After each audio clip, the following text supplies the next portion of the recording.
Hi, this is Scott Garibay, and today I want to talk about Dungeons & Dragons and how Dungeons & Dragons content, all the brand new Dungeons & Dragons, D&D Canon hardbacks, which is an array of products now, physical products, cards, D&D Canon content is no longer trapped in books. Book of Many Things just dropped. The Book of Many Things magic item is canon to Dungeons and Dragons and is real. Like when you say the deck of many things, you physically pull it out of the Book of Many Things. And this is an object that is in the game and now out of the game. And I keep telling you, Dungeons and Dragons is not a game, right? And I think increasingly there are signs that this is just not a game, right? Like it's so clearly, right? But what I want to talk about today is how Dungeons and Dragons has reached a point where its content is surround sensation content, and everything on OSR and indie tabletop role-playing games is not, and the ramifications of that. Let's get into it. Okay. So what do I mean by surround sensation content? A perfect example of surround sensation content is True Detective, Night Country. Brand new show. No spoilers here for the show.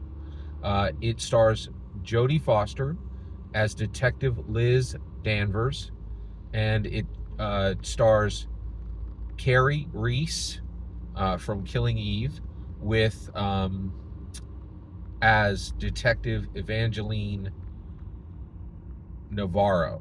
Okay, brilliant show, and I'm extremely excited about True Detective.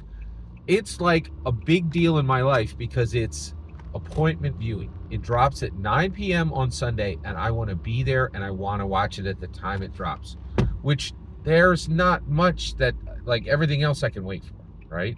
But this is appointment. Even Reacher, I love the new Reacher season, but Reacher, I was like, well, it drops tonight. I don't know what time it drops. I'll watch it tomorrow when. But this is like, and why am I watching it at 9 p.m. on Sunday? Because I was trained to do that by other surround sensation content, right? Which was House of the Dragon. So let's talk about surround sensation content. So basically, I'm having intense joy when I'm watching True Detective Night Country, season 4 of True Detective, right? I'm remembering all the first 3 seasons. But I also am remembering for 3 months before True Detective arrived, Grace Randolph would talk about it and say, we're wondering what's going to be in the show.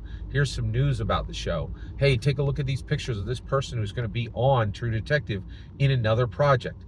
And so I've been enjoying content for True Detective 3 months before, by my favorite content creators, Grace Randolph and others, right? Brain Pilot, right? For 3 months before it arrives. When it arrives, it's already given me hours of entertainment, right? Of hearing theories and predictions, and just like looking at the careers of Carrie Reese and Jodie Foster, and remembering what Jodie Foster meant, and then realizing who this new Carrie Reese, who, like, she is being put at the level of Jodie Foster. Is she a new Jodie Foster? Is she a Jodie Foster as a person of color? That kind of magnitude, that kind of cultural impact. It's huge. It's a big deal, right? Then I watch season 4, episode 2 of True Detective, right? And immediately I go to Grace's full spoiler breakdown, Brain Pilot's full spoiler breakdown, this brand new channel with a husband and wife from like Colorado who do breakdowns, like, and there's 10 breakdowns. I could watch 10 hours of content after that. It resonates joy in the moment. It resonates joy in the past. It resonates joy in the future. It is surround sensation content. And every single thing that happens from Hasbro D&D is surround sensation content. You hear about it from literally movie stars. Joe Manganiello is telling, hey, this book, this D&D Canon book's coming. I'm a movie star. I shook hands with The Rock yesterday and Ryan Reynolds a little bit. ago, and it's Hollywood. Every single thing on Dungeons and Dragons is Rockstar magic. It's Rockstar magic on Index Card RPG. It's Rockstar magic on Shadow Dark RPG. You know what was Rockstar magic on OSE? You know what's a Rockstar magic on Shadowrun? Nothing. None of their stuff. It barely resonates joy in the moment it's happening. It never resonates joy in the past. It never resonates joy in the future. It never reaches Hollywood. It never goes beyond the tiny little niche world of tabletop role-playing games, right? That's the key, right? Not only does Dungeons & Dragons have legacy and momentum, which I've already done videos on, it is every single thing on Dungeons & Dragons is surround sensation content. And go look on Twitter, and you will find grognards who are saying, I wanted to play OSE. I wanted to play Shadow Dark.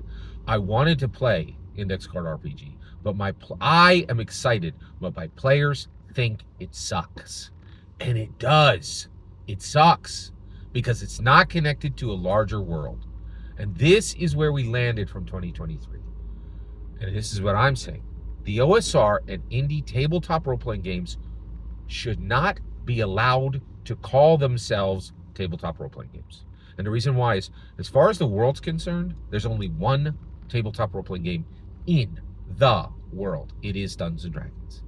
And it matters in Lego, and it matters in Yahtzee, and it matters in Funko Pop, and it matters in 15 IPs you don't even know it's already infiltrated, right? And your OSE game, and your Shadow Dark game, and your Pathfinder game, they've done nothing. And they don't resonate, and they don't excite anyone, right? And so what I'm saying is, OSE, Shadow Dark, Index Card RPG, Shadowrun, these are not tabletop role-playing games. They are story games, just like The Quiet Year. Brilliant game, beautiful game, but not a tabletop role-playing game. It's not a board game, but it's really not a tabletop role-playing game because it doesn't deserve the name. It does not deserve the name. It's done nothing to infiltrate, to explode beyond the box it's in. Whereas Dungeons & Dragons explodes beyond the box it's in before the moment the D&D Canon name is even whispered. There's interest, there's passion, right? And so what I'm saying is, let's reach where we should reach. Let's take the lesson from 2023, right? There is only one tabletop role-playing game in the world. It is Dungeons & Dragons. Everything else that masquerades as a tabletop role-playing game does not deserve the name and should henceforth be called story games, just like The Quiet Year. I have respect for that game as a game, right? And these other things are games. They are not experiences, right? And so let's embrace the idea that only one tabletop role-playing game in the world exists. It is Dungeons & Dragons. Everything else, right, is a story game, just like The Quiet Year, okay? And that we should begin to remove the label tabletop role-playing game from the industry, from the OSR industry, and from the indie industry, right? And until one of them even gains half the legacy and momentum of Dungeons & Dragons, they're not worthy of the name of tabletop role-playing game. Every single word you just heard is my humble opinion. Nothing more and nothing less. What's important is when I hear your humble opinion. When you get in the comments and send your traffic, please consider liking and subscribing, and have a wonderful millennium.